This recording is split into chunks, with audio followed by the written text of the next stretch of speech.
Magandang araw po sa lahat ng tagapakinig.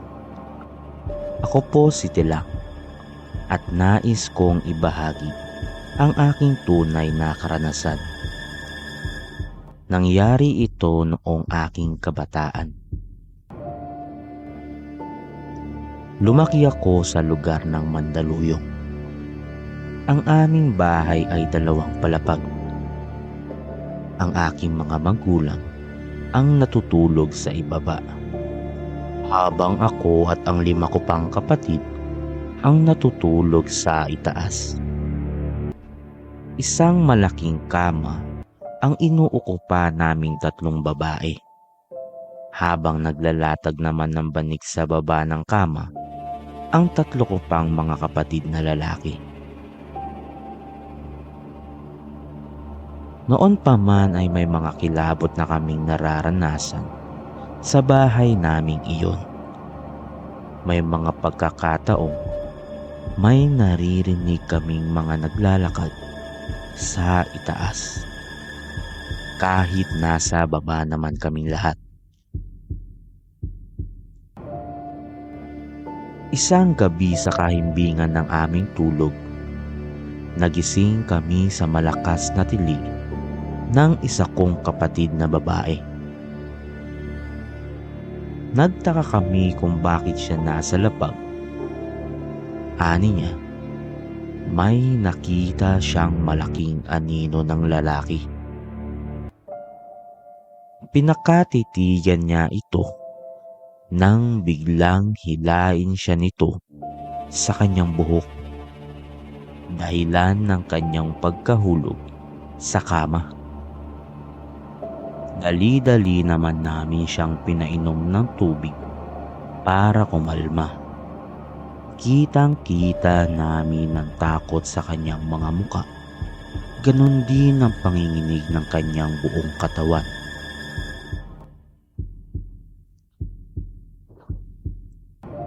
Matapos ang pangyayaring iyon, parang natakot na kaming matulog sa itaas.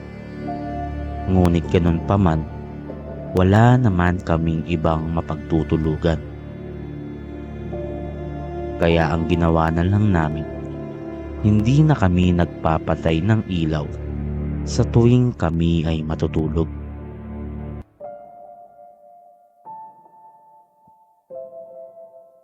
Marami pang iba-ibang pagpaparamdam ang naranasan namin sa itaas. Hindi na lang namin ito pinapansin dahil nasanay na rin kami. Lumipas ang mga araw at buwan. Nalimutan na namin ang pangyayaring iyon tungkol sa anino. Ngunit ang hindi ko akalain na maging sa akin ay magpapakita rin ito.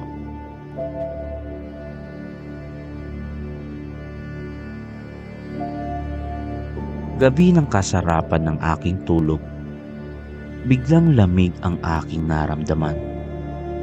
Kakaiba ito dahil nanunuot ito sa aking mga kalamnan. Kakaiba din ang hangin sa loob ng aming silid. Pakiramdam ko isa itong maliit na ipo-ipo na ako lang ang nakakaramdam. Bumangon ako para patayin ang bentilador at bago ulit ako mahiga, sinulyapan ko pa ang aking mga kapatid. Lahat naman sila ay nasa kahimbingan ng tulog. Ilang minuto pa na maalimpungatan na naman ako dahil sa napakalakas na hangin.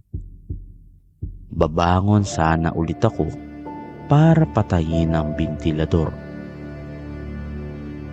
nang biglang mapasulyap ako sa aming bintana. Habang inuugoy ng malakas na hangin ang kurtina, may nasipat akong isang figura sa likod nito. Isang lalaking itim na nakangiti ng maluwag ang aking nakita.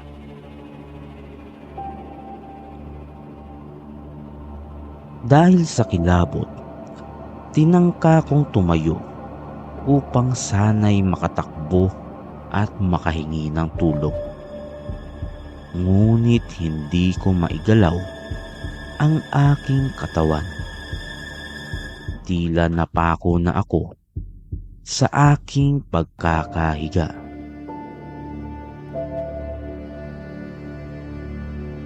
Muli kong sinulyapan ang bintana, ngunit wala na doon yung lalaki. At nang sulyapan ko ang aking ulunan, nandoon na siya. Isang nakakakilabot na ngiti ang nasa kanyang mga muka.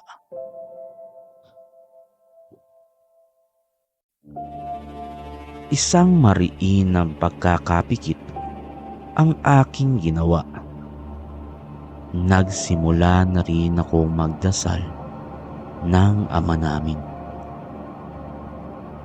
Ramdam kong umaakyat papunta sa aking dibdib ang lamig na aking nararamdaman.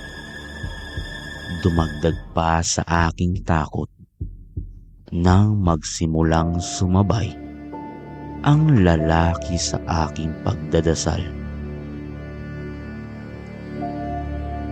Nakakakilabot ang kanyang tinig na tila nanggagaling sa ilalim ng lupa. Isang malakas na tawa ang pinakawalan ng nilalang at nilabanan ko iyon sa pamamagitan ng hindi ko paghinto sa pagdadasal. Kinalaunan pa, unti-unting nawala ang boses ng lalaki. Tumigil na rin ang malakas na hangin at pagdilat ko ay naigagalaw ko na rin ang aking katawan. Agad akong bumangon at tinangkang buksan ng ilaw. Ngunit biglang bumagsak sa sahig ang bumbilya.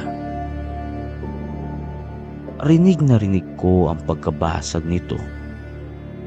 Dahil sa takot, hindi ko na to inintindi. Bumaba na ako sa aking mga magulang at doon ko napagpasyahang ipagpatuloy ang aking pagtulog. Nanginginig pa rin ako sa takot ng mga oras na iyon. Sinabi ko sa aking sarili na kinabukasan ko na lang lilinisin ang mga bubog sa itaas. Maaga nga ako nagising ng araw ding iyon. Agad akong umakyat para linisin sana ang mga bubog. Inaalala ko kasi na baka matapakan iyon ng aking mga kapatid. Ganun na lang ang aking gulat at pagtataka nang wala akong matagpuan na kahit isang maliit na piraso ng bubog. Pagtingala ko rin sa ilaw, andoon at nakakabit ng maayos yung bumbilya.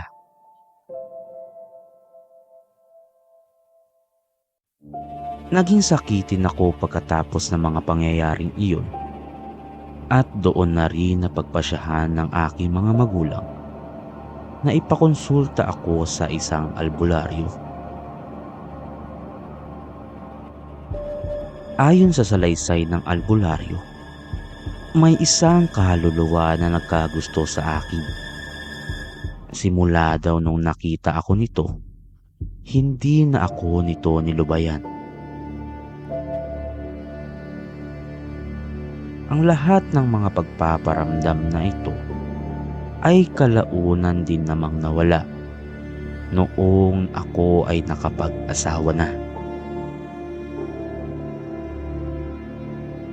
Maraming salamat po sa pagbabahagi ng aking tunay na karanasan. Naway mabigyan ito ng pagkakataon na manarate sa iyong channel.